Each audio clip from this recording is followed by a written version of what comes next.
making candles. So thank you for putting where you're from in the chat so I can check that out and see. We got a lot of people from all over the place ready to make candles. So this is definitely a candle making basics class. So there is a lot of art and a lot of science behind the art of making candles. And so today's class is going to be an overview. It's going to be the main tips and tricks and things for starting out. But there's a lot in the candle making world that you can deep dive and do a lot more than what I show you today.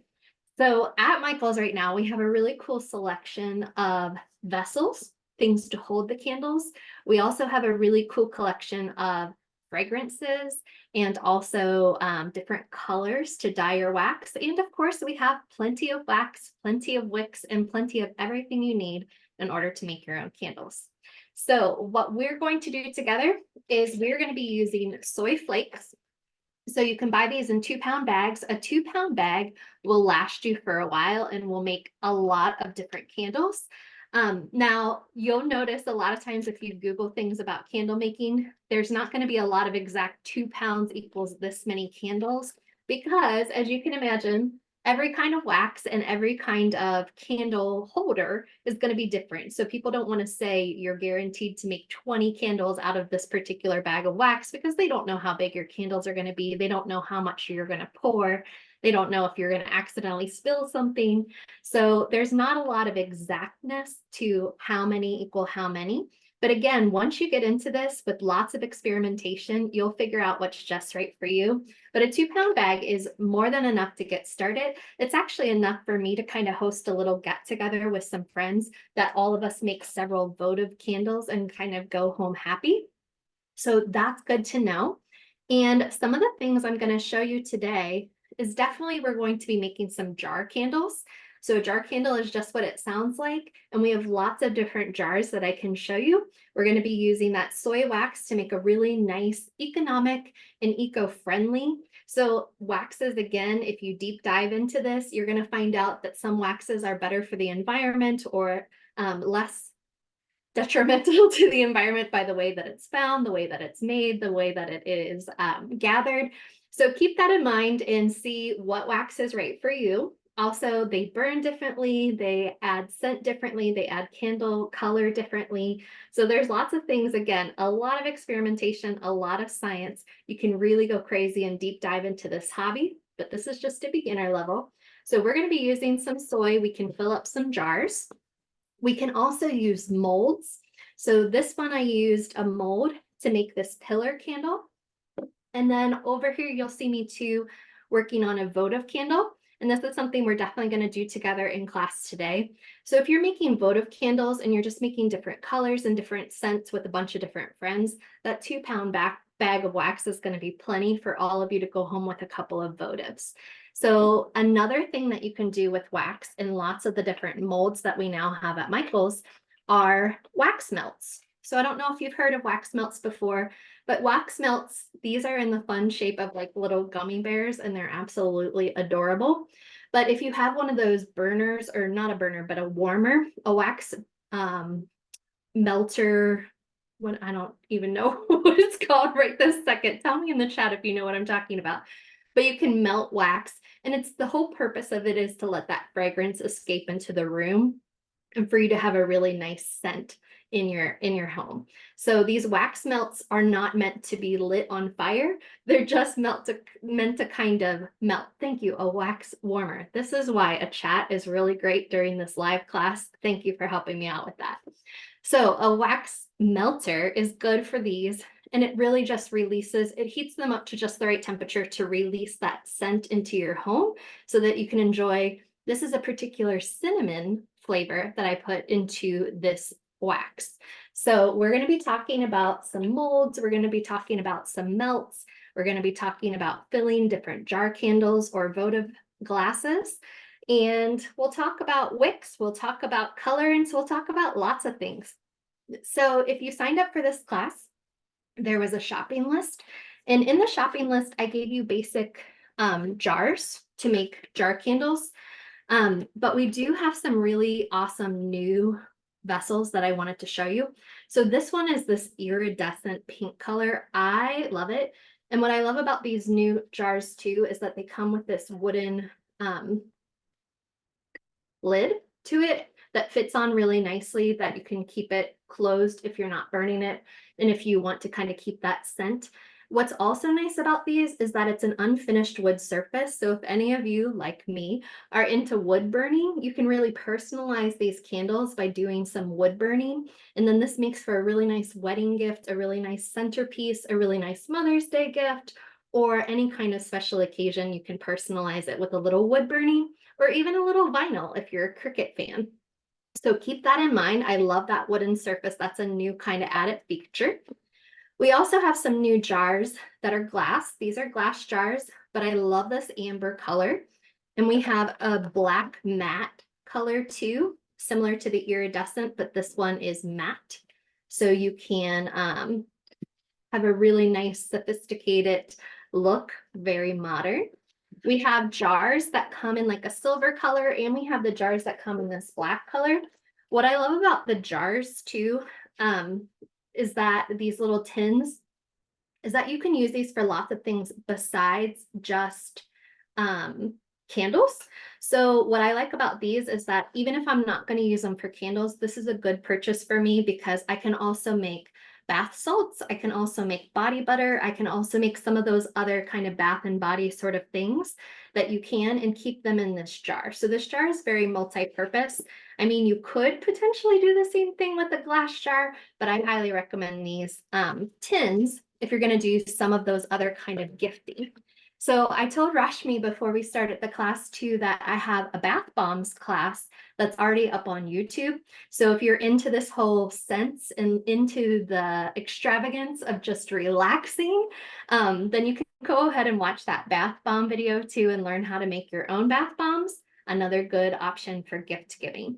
So along with figuring out what vessel is right for you, I think I'm going to go ahead and fill this iridescent one because I think this one is fantastic and I want to show you this one.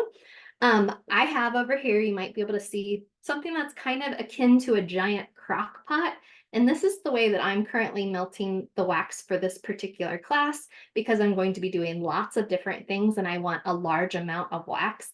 Now, these things are expensive, and this is not, when you're starting out with candle making, this is not your first go-to. When you are starting out with candle making, there's a couple different options. There are some soy wax products that come in microwavable packages so that you can microwave soy flakes a little bit at a time and then use that container that's microwave safe to pour into vessels. But really what most beginners start with is a double broiler method where you have a metal pitcher and you put it into a bath of water, fill the water about 1/3, fill the pan about 1/3 full of water, and then put the metal pitcher into that pan of steaming water. And you're going to have that double broiler situation that's going to help melt any wax flakes or any big chunks of wax. If you buy your wax in the blocks instead of in the soy flakes, you're definitely going to want to cut them into cubes so that there's more surface area to melt quicker. So I'm going to kind of take a second and check out, where do I get the iridescent jar with the wooden lid? At Michael's, of course. So yes, go and find these. These are really beautiful.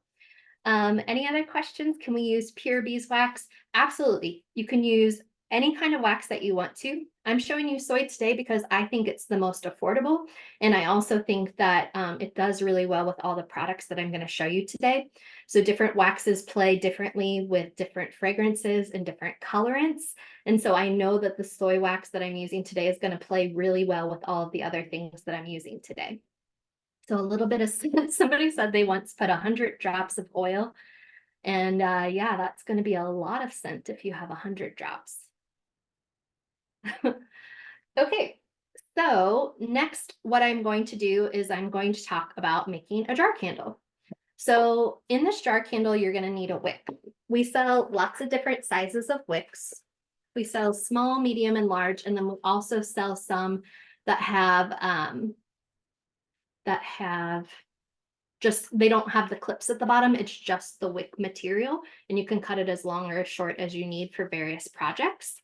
So I'm going to use this wick because these ones are too small and you want the wick to definitely be larger than your jar. So I'm going to use a larger wick. And then another recommendation is there's something called Wicks stickers, and I'll show you what those are in just a moment. So I'm getting one of these larger wicks out, and these wicks come pre-waxed, and they're also clipped into this metal clip. And so then you can imagine that we're going to attach the bottom of that clip into this particular jar. So there are wick stickers, and they're basically double-sided, not quite foam, but double-sided adhesive that you can stick to the bottom of the wick and also stick to the bottom of your jar. So I'm seeing some of these comments, but I'll come back and answer some of these questions as I can. It's kind of hard on my screen to see all of them. Best types of scents, we're going to get to the best types of scents. So I'm taking this double-sided adhesive and putting it firmly on the bottom of this metal wick. And then I'm going to peel off the double-sided part of it. And then I'm going to stick this to the center of my vessel. And then I'm going to use my fingers and really push it down onto the bottom of this. Obviously, this is way too long, but it's better to have a way too long wick than to have too short of a wick. So we're going to keep this, and this is actually going to help us. We're going to use, there are lots of things to center wicks. Again, if you get really into this hobby, there's lots of good tools, but I'm going to use old-fashioned popsicle sticks to kind of keep this wick straight. So as it's cooling and as it's forming into the jar, I'm going to be able to keep that wick nice and centered. Okay, then the next thing you're going to want to do is you're going to want to add fragrance. Fragrance, if you're doing fragrance and colorant, fragrance always comes first. So one of the types of fragrances I want to show you are these four. This is in the Make Market. So if you go to the candle aisle in Michael's, you're going to find all of these colorants, and you're going to find all of these different scents. These scents are so good. They have Iridescent. So one of the Iridescents that they have right now, it has 4 different scents, and they all kind of mix and match and play really well together. So the 4 different scents in one of them that I have is called Baked Apple. I'm trying to find all 4 of them. I have so many things to do. There's baked apple, there's cinnamon, there's vanilla, and there's an oatmeal cookie. So I love the way that those 4 play together. There's also an Iridescent that has an apple, a citrus, a peach, a red berry, if you want to go more into the fruity smells.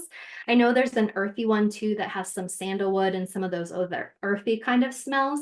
So there's lots of different things to use for fragrances. You can also just get one fragrance. You don't have to get all 4.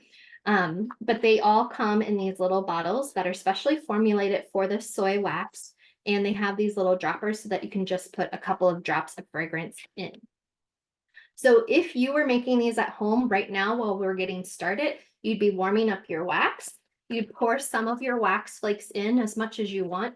What's nice again about this big thing is that I can pour as much as I want to in, and because I know I'm going to make it again, then I can leave it in this crock pot, and then the next time I come back to it, I don't need to clean it out in between. I just need to reheat it, and then all the wax that's already in there can be used again, and just keep adding more soy flakes over and over again to keep it filled and to keep me in candle making business. So I am going to use a measuring cup. You do not have to use a measuring cup. I like this one because it has a little spout.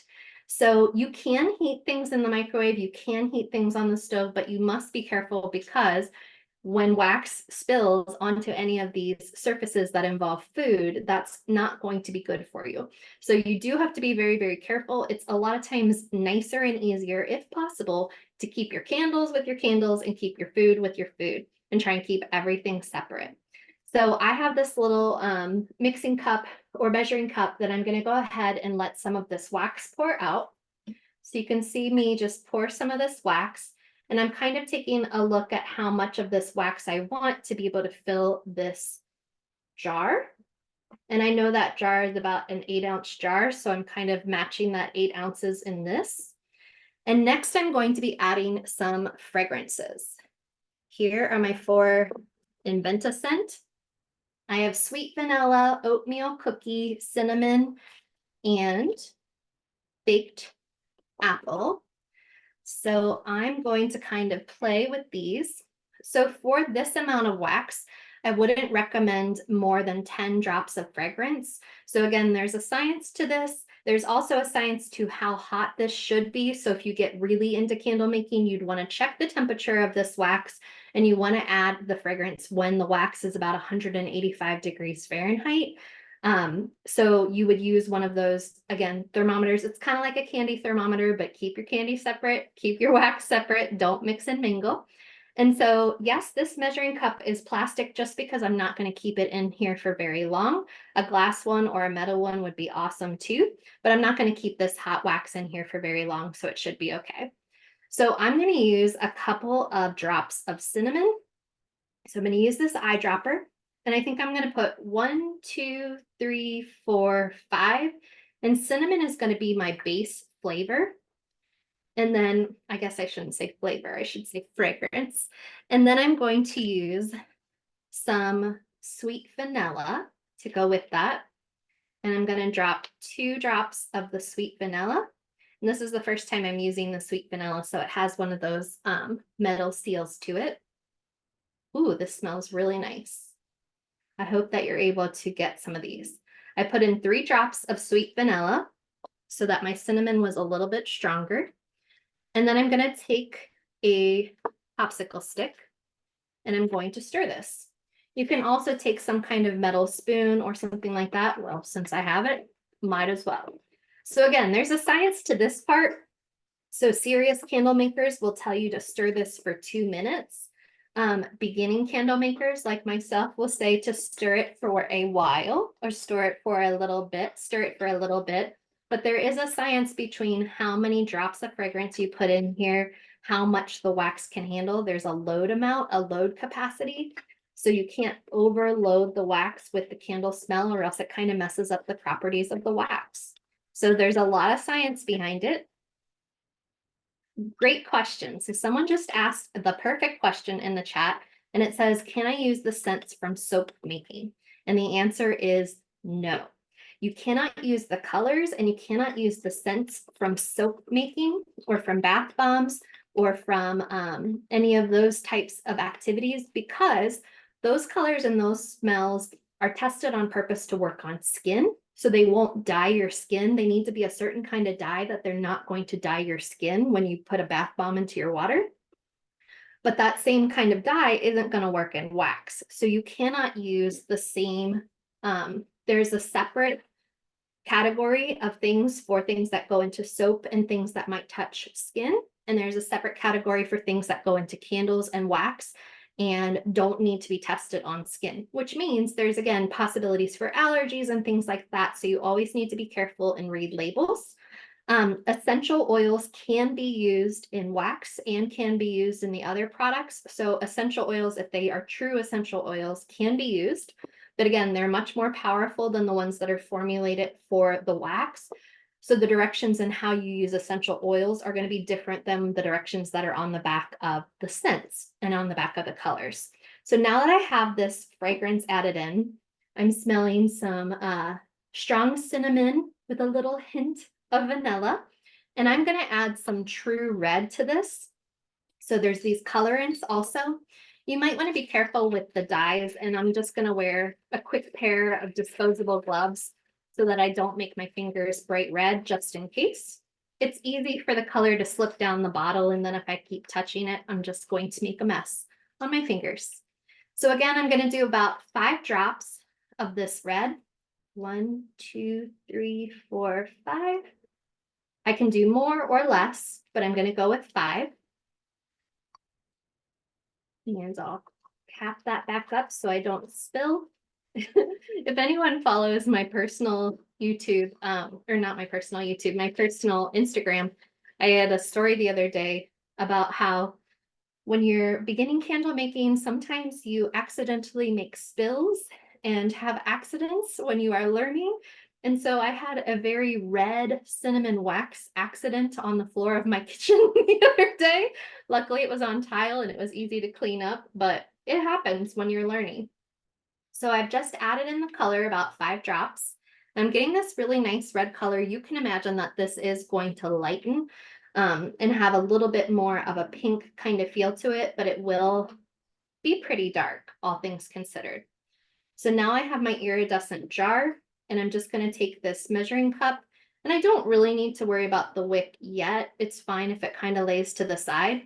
I'm pouring this slowly and carefully, and I'm trying to pour it into the center of my candle because I don't want a lot of wax to get around the sides of the jar. So I measured out 8 ounces of wax because I knew I was going to use exactly 8 ounces of wax. That still leaves me about a 1/2 inch at the top of my jar. You might be able to see that. And then in order for this to stay and for this to start to form, you, again, there's wax, there's clips. You can use a paper, not a paper clip, a clothesline pin. Why can I not think of that? And I'm just going to use the traditional popsicle sticks. You can bend the wick over top of that to keep it in place, or you can put 2 of them together like I did up here. And then I'm going to leave this to the side. So I'm just going to try and make sure that I'm keeping that into the center. And I might bend it over just a little bit. There we go. To keep that in the center and to keep the wick safe. So I'm going to put this to the side. I'm going to let this dry. If I was doing this not on a 1-hour class with you, I would definitely let it dry overnight for 24 hours and not disturb it at all. You may get a little bit of a dip down as it dries. It might kind of compact just a little bit, but I did a really nice job with this pour that there's nothing on the rim. If after it's done, there's a little bit of mess on the rim or on the outside, you can go back with something and scrape that off once it's dried. But I am going to move this to the side, and I'm going to let that set. If you're doing these small votives and you're having like a little party with your friends, these small votives will be set enough for people to take them home within the hour of whatever it is kind of party or class that you're doing together. So a small votive is going to take a lot less time than that larger jar candle. And then once you do have it set, so this one I made earlier this morning using a blue color, and I put in a caramel latte flavor that I found, which smells really fun.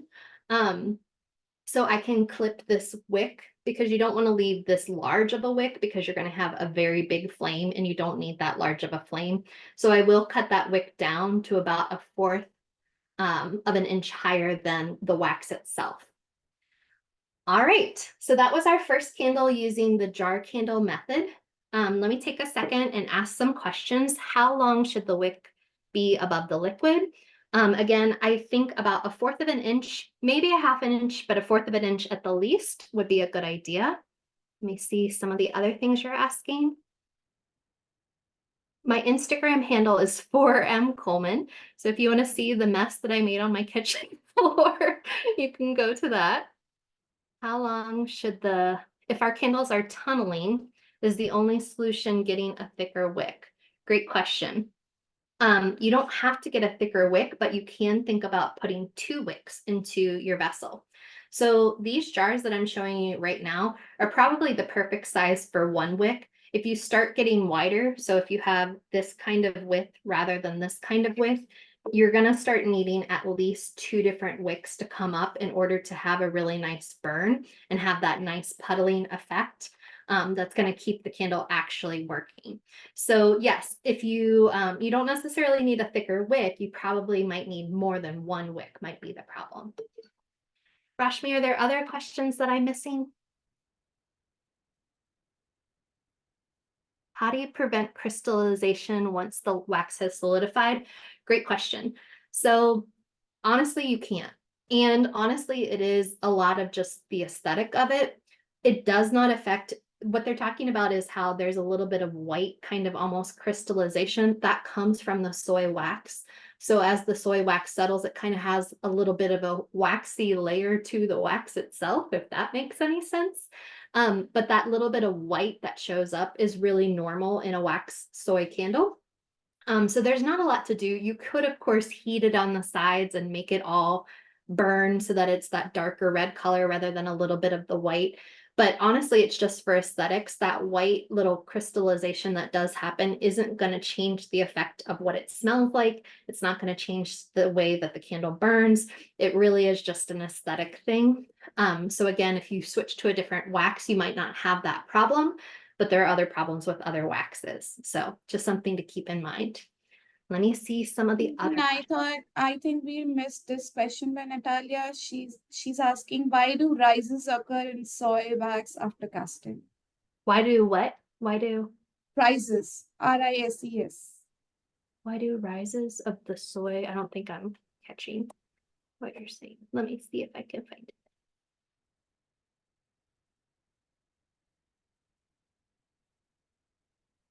Oh, okay. Why do rises occur in soy wax after casting? I'm guessing you don't mean rises. I'm guessing you mean why does it settle?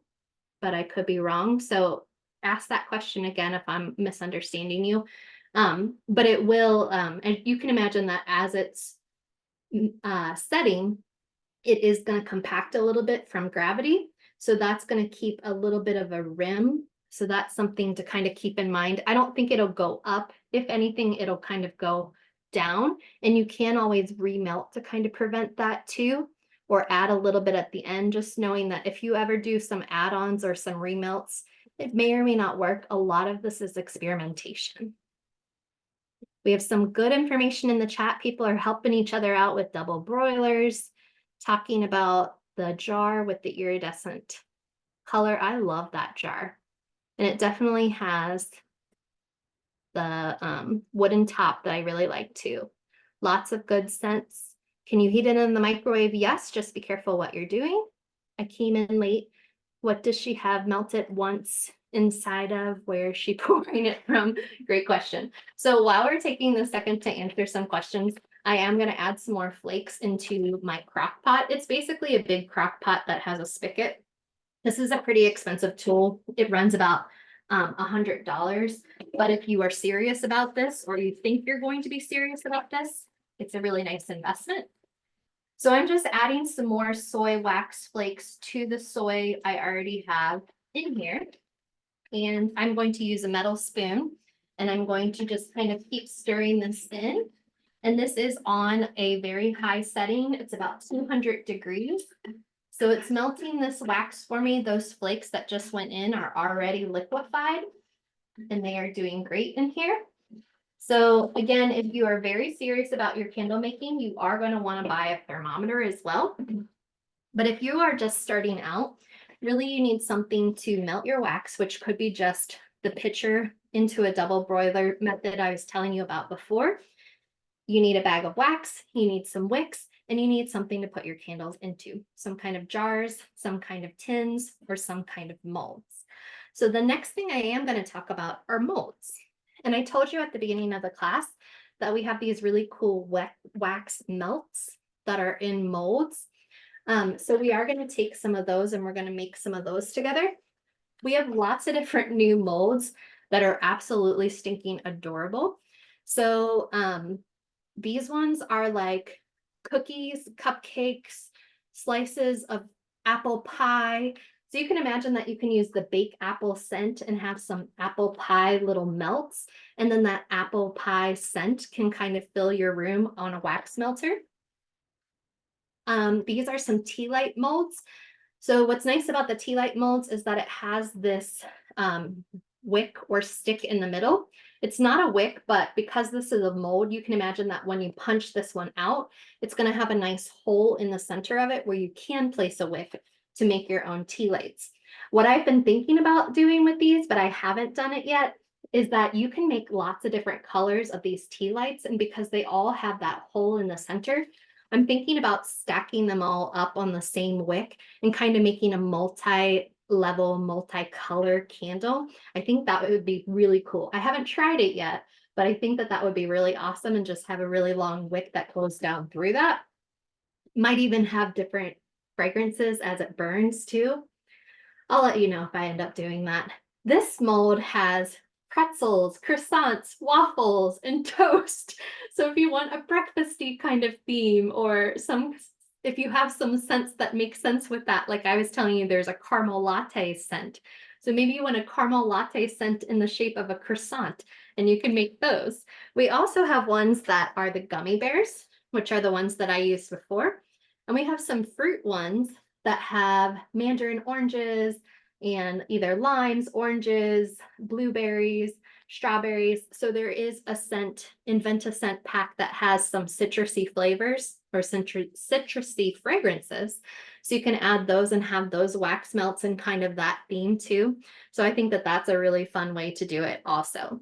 I am going to pick one of these. So I think I'm going to pick these fruit ones. And we're going to make a couple of these together right now. So I'm going to move some of these things off to the side, my wicks that go with my jar candles. And I'm going to keep my scents handy because I am going to use some different scents. And this is the lid that goes with that iridescent candle that is over here. And I'm just checking to make sure that my wick is still in the center. So I'm still doing good with that. And then I have this mold. You want to make sure that you use the molds on a flat surface. So this table is nice and flat for me. And I'm going to use some little glass jars. These are ones that I've kind of devoted to my candle making. So there may be a little bit of residue of like a little bit of a pinky color, but I think that's going to be fine because I'm picturing myself doing the strawberries reddish pink anyway. If you have little votive jars or little votive things, you can use that to kind of mix little small batches and then pour small batches so that you can have a couple different colors or a couple different scents that are going to be in your same mold. So let me check again for some more questions. I see some popping up. So many good scents that go together. I love those. And can all the Michael scents be mixed together? Yes, they sure can. And again, what's nice about the Michael's fragrances and also colors is that they all can work really well together. And they all are kind of formulated on purpose to work together. So if you buy some different brands from different places, definitely put your fragrance in first because the oils and the fragrance are going to affect your color. So you want to put your fragrance in first and then have your color. And colors are not always guaranteed either. There are different ways to color besides the liquid color. I don't recommend using crayons. That's kind of like a myth. I don't recommend do not use food coloring because it has the wrong ingredients in it. It's not going to burn correctly. It's not going to work correctly. So you should use special formulated colorants. You should not kind of do it yourself when it comes to those sorts of things. Let me see what else. What kind of containers do you use in melting the wax in the microwave? That's a good question. You can remelt it and you can use the microwave. I don't know right off the top of my head what the dish is. I just remember that you could buy it and it was on the label called microwavable wax. And so it came in the dish that you were supposed to use in the microwave. So I'm not positive what that was made out of. So I don't want to give you bad information. And yes, you can definitely remelt. Placing the flask in a beaker on the water stove, yes, you can do that. That's a good way to start. Placing the flask in a beaker. Yes. Crock pot that you're using. This crock pot I'm using is available on michaels.com. You can only order it online. It's not sold in the store. There is a smaller version that's sold in the store, and it's good for making maybe 2 candles at a time. But obviously this crock pot holds a lot more wax. And so if I'm throwing a party or if I'm doing a class or doing something in large batches, that's why I'm using this. And after enjoying it, there will be holes and cracks. Yes, soy does crack. That is going to happen. And again, it's an aesthetic thing. It still will burn perfectly. It still will smell wonderful, but there might be some settling cracks that does happen. I have a silver flask that I bought from Michaels. Do I need to melt the wax by putting it into the microwave? Be careful with metal things in the microwave. What I recommend instead is taking a pot of water, filling it about 1/3 of the way full of water, heating that water up, and then putting the metal pouring pitcher or flask or whatever it is inside of that water to make that water bath, and let the water bath or the double broiler method kind of do its job in order to melt the wax. And then what's nice is if the thing in your water bath has a handle, then just like what I was doing with my measuring cup before, it's nice for pouring into and knowing what you're doing in terms of that. So what kind of containers? So 8 ounces, these are all great questions, so thanks for asking. This 8-ounce candle that I have setting over here, I'm definitely going to leave it setting overnight. I'm not going to mess with it. Something small like the votive candle will probably only take an hour, and then it will be easy to transport because it won't be liquid anymore. It will definitely be settled enough. Before I burn it, I would probably leave it overnight just because I want all of it to do its job and do its settling. But you can definitely transport a smaller votive within the hour. So that's what I usually do if I'm doing kind of a party or get together or gathering together. Okay, more questions?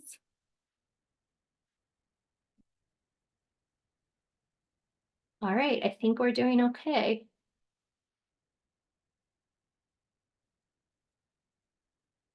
All right, I'm going to keep going with the molds, keep adding questions in, and even if I don't see them, if somebody, rush me if you want to tell me again later if I'm missing some, we can catch back up again after the molds. So I'm going to use a small votive glass, and I know that because this is glass, it's going to heat up. So I don't have heat proof gloves, but I have heat resistant gloves. So these are just kind of to help me keep a handle on it. I like that they're this plastic so that it's not slippery and I'm not going to drop hot wax somewhere. But what I'm about to do is I'm going to make some small batches to be able to put into these colorful molds that are going to have these little fruits in them. So I'm going to add some hot wax into this little votive. It's just kind of like a little small carrier. And I am going to add some fragrance. And I am definitely going to add baked apple. That's going to be messed up, but I'm going to put the apple into the strawberry. I don't have a strawberry scent with me right now. 1, 2, 3, 4 is what I'm going to use. Ooh, that baked apple smells really good. It smells like a Granny Smith apple, like when you like bite into it and you can kind of that wet texture of like a really juicy apple. That's what it smells like. All right, I'm going to mix this in. And then I'm going to decide if I want to add some color. And I do. I'm going to fill up this row of strawberries as best I can with this. So I think I'm going to use a little bit of red. So I still have my red here. And I'm going to add just about 2 drops of the red because it's very powerful and I have a very small amount of wax. I don't want to get the dye all over my hands, just in case. So I'm doing 1, 2 drops of the red dye.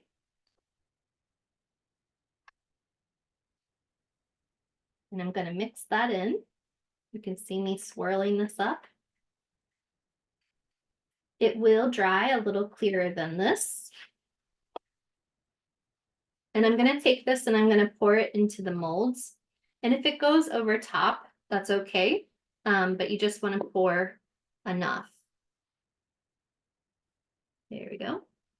So it's okay if it goes over. That's going to be easy for me to crack off after this has set.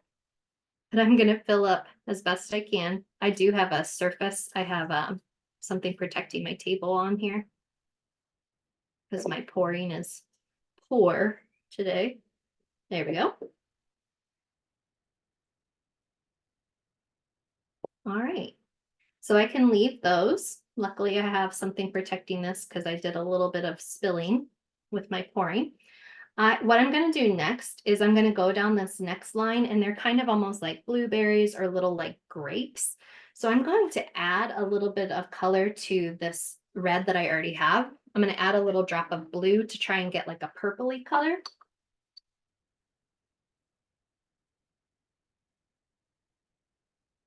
And if you wanted to change up the fragrance, I'm gonna add 2 drops. If you wanted to change up the fragrance for a different one of these melts, you can. Just think about if you're melting them together, if you're gonna like all of those scents together. And what's nice about that Iridescent that I was showing you before is that all those scents do go really well together. Stirring this up. You can also change the color by adding more wax. And I'm gonna try and be more careful. We'll see how I do. So this is like more of like a grape color. I really like that. I might even try to dropper it. Let me see if I have a clean dropper. Or because this is just for pouring, I'm gonna take a paper cup and I'm gonna make myself a little spout just to kind of make it easier to pour into the mold. That's much easier.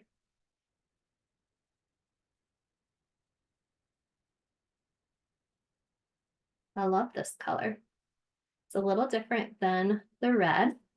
I will let these set, and because we're kind of getting towards the end of our class, we might not be able to pop all of these out, but I will put them on Forum Coleman, which is my Instagram. So if you want to check out the finished results, I can show you what all of these candles look like at the end too.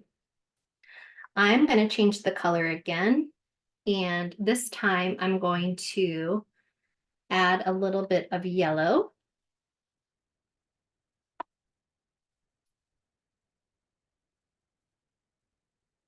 And I'm glad that I was only using a small number of drops because I am adding so much colorant. So I'm only adding about 2 drops at a time, which is going to help in keeping it from getting to that tipping point of not being able to do well with the color.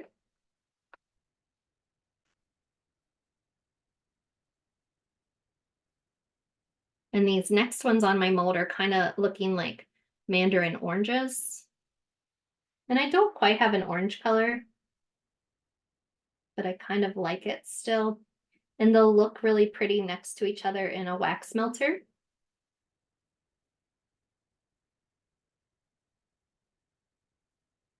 Cool. So I really like this, what's going on with these. A couple of other things I want to show you before we go are some of the new molds. So Make Market, if you go to the aisle in Michael's, all the Make Market materials play very well together. So I highly recommend all of them. You can get some of these silicone molds. And so with these silicone molds, you're going to use kind of like an embroidery needle or something like that to go through the very end of this. And you're going to pull the wick through. And then you want to keep this kind of upright in a different container. I don't have one handy with me right now, but kind of keep it protected in like some sort of container. And then when you pour the wax into this, you're going to let it set for a day. And then the silicone does a really good job of letting you peel it away and kind of having that pillar candle look to it. So this is one of the molds that we have to make these pillar candles, and it has a really cool, like almost like a knotted sort of twist at the top that I really like too. And I like those edges on the side. So you can get these larger ones to make your own pillar candles, or the one that I have right here is a smaller mold. It looks like this. And you can tell that I didn't even fill it up all the way. I kind of used some of my extra wax that I had from a different project and just kind of filled it up halfway. So you can imagine I can fill it a couple different heights and have a couple of different candles to kind of put together on a plate together, which I think is really lovely. I do have one that I made this morning and put into a mold. So if you are willing to sit with me and do a science experiment that may or may not work, obviously an hour or two is not enough time for this mold to be fully formed, but I mean, why not try it, right? So here we go. I have this mold that I filled before class started, and I put this mold into this jar, and you can tell that I put the wick through like I was telling you before, you pierce a tiny little hole. And again, when you're filling the wax, even if a little bit of wax comes out through that tiny little hole, which it probably won't, but even if it does, it'll go into some kind of jar like this. And then we can peel this back. This is the fun part right here is peeling these wax molds off. This I could do all day long. This is fun. So this is kind of like a pear shape. And I'm going through right now and just kind of giving it air and kind of peeling it from the side. I'm taking these little wing tips and kind of peeling the wax from the side of the mold. And even without this having sat for a whole day, I think I'm still gonna luck out here and get a good result. So we'll see. Oh yeah. I love that. Ah, so cool. Look at that. So you can tell a little bit of color differentiation as it went down because I was using more of these little things. And I was taking a color and I would pour it in, and then I would add some more wax and pour it in, and add some more wax and pour it in. And my idea was to kind of get lighter as I went. And I don't know if it really achieved that or not, but I still think that this is a really beautiful candle that I made myself. So I'm proud of it. And you can add that to your collection, put it onto a nice burning tray. You can play with the colors, you can play with the scents, and all of those are going to end up being very cool. So that's fun, and that did not take very long. The bottom, you can tell, probably still needed a little bit more time. And you can also tell there's kind of like that dip because it did compact down a little bit. Now I've seen, I just saw this the other day and I think this is brilliant. Somebody took some really hot water and put some really hot water into like a aluminum foil kind of thing in a dish. And then they just kind of took the bottom of the candle to that really hot water to kind of melt it down and make it flush so that it stands up better. So if you don't like the bottom and you want to kind of melt that away or kind of make that smoother, that's one method you could use with some really hot water to kind of make it a nice smooth surface for you to have your pillar candle. I mean, I kind of want to pull these out of the mold, but they're not done. So I'm going to have to wait a little bit longer. Let me answer some questions again, and we're just about at our time. So I'm so glad so many of you joined us.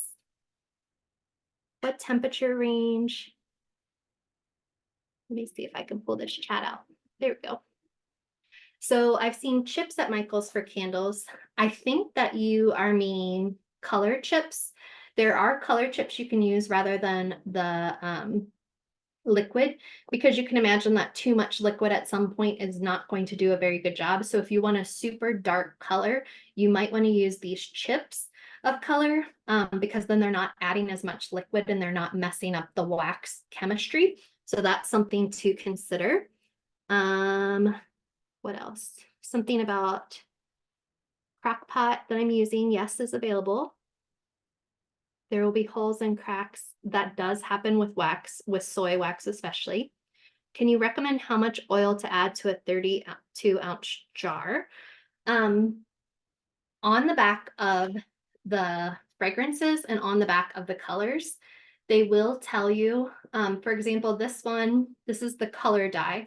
It says that for 1 pound of wax, you start with 20 drops of color. So I have 2 pounds of wax, and I obviously was not using all of it. I was using small amounts at a time.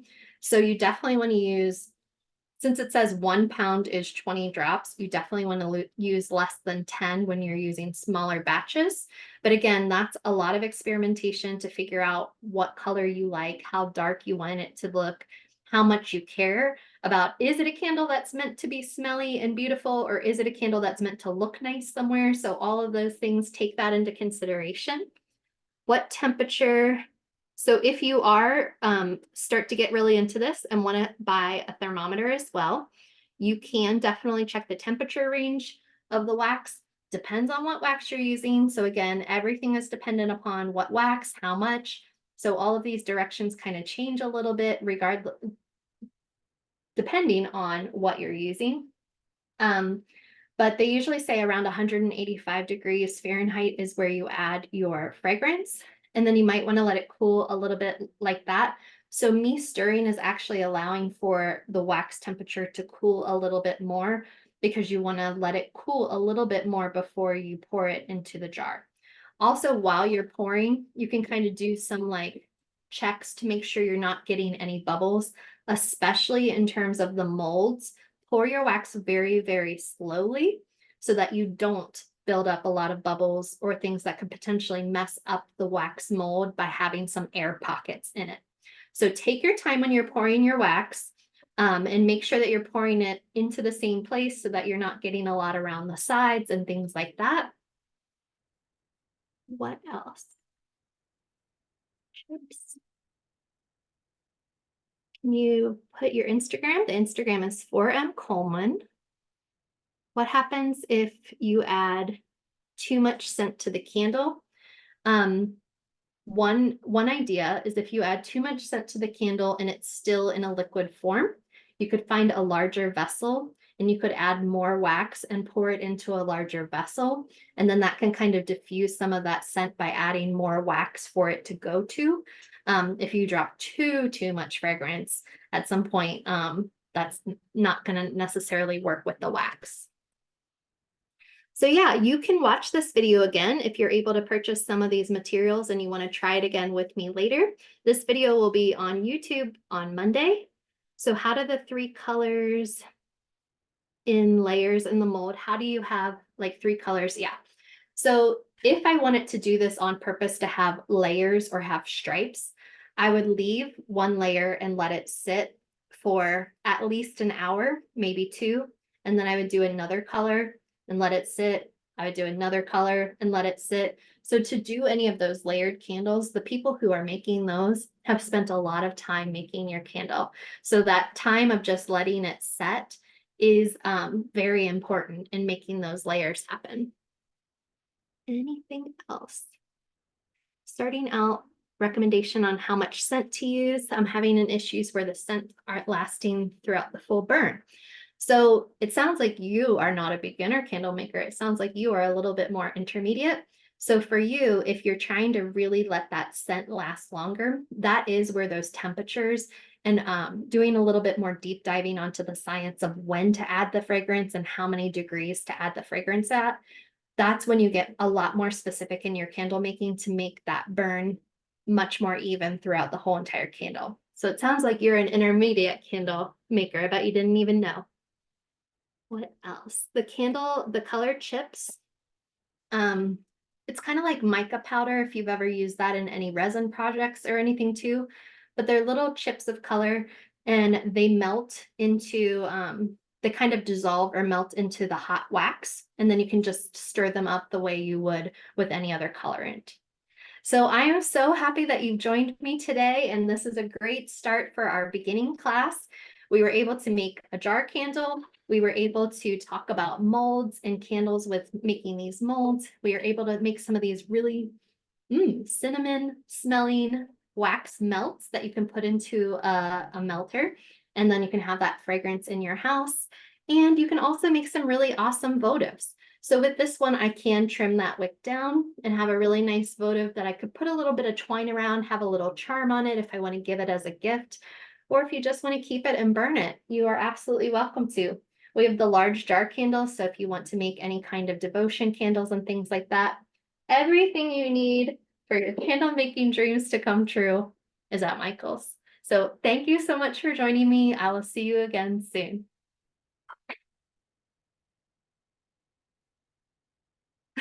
You, Megan. Bye. Thanks, Rashmi.